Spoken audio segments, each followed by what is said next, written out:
సాంప్రదాయ వేడుకలలోనూ ఉత్సవాలలోనూ షెహనాయి వాయిద్యాన్ని ఉపయోగించడం పరిపాటి. కానీ ఆ వాద్యాన్ని కచేరీ స్థాయికి తీసుకెళ్లిన ఘనత మాత్రం శ్రీ ఉస్తాద్ బిస్మిల్లా ఖాన్ గారికే చెందుతుంది. ముస్లిం కుటుంబంలో జన్మించిన సరస్వతీదేవిని ఆరాధించే ఆయన మతభేదం అనే మాటను ఎన్నడూ ప్రదర్శించిన ఓ ఉన్నతమైన వ్యక్తి. ఓ మారు ఆయన అమెరికాలో షెహనాయి కచేరీకి వెళ్లారు. కచేరీ ముగిసిన తర్వాత ఆయన వాద్య వైభవాన్ని అనుభవించిన అమెరికన్లు ఆయనని అమెరికాలోనే స్థిరపడమని, ఉండేందుకు ఓ ఇంటిని నిర్మించి ఇస్తామని, మీరుండబోయే వీధికి మీ పేరే పెడతామని, ఇక్కడే ఉండిపోమని అభ్యర్థించగా అందుకు ఆయన ఓ చిరునవ్వు నవ్వి, మీరు మీ వీధినొకదానికి నా పేరు పెట్టగలరు సరే, కానీ కాశీ విశ్వనాథుణ్ణి మరియు గంగమ్మని ఇక్కడికి తేగలరా?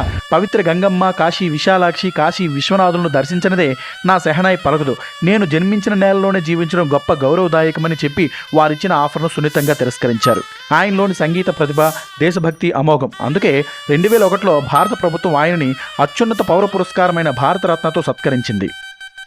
ధన్యవాదాలు.